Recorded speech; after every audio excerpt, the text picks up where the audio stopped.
9 volontaires se sont prêtés au jeu du camp de survie en eau froide dans le but de démystifier le sujet et de comprendre ce que signifient les statistiques sur l'immersion en eau froide.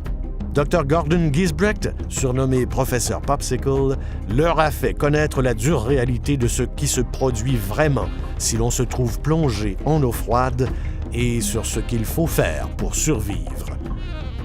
Vous avez 1 minute pour prendre le contrôle de votre respiration.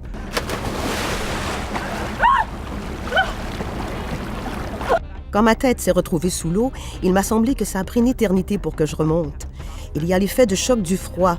Je suis complètement sous l'eau et j'essaie de toutes mes forces de remonter. Mais ce qu'on ressent le plus, c'est le choc, cette envie de respirer. OK. En deuxième lieu, il faut faire le maximum pour survivre pendant la première minute en prenant le contrôle de sa respiration.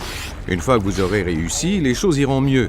Vous avez tous dit, sous une forme ou une autre, j'ai eu beaucoup de peine à contrôler ma respiration, mais après ça, c'était encore difficile, mais j'arrivais à nager un peu mieux.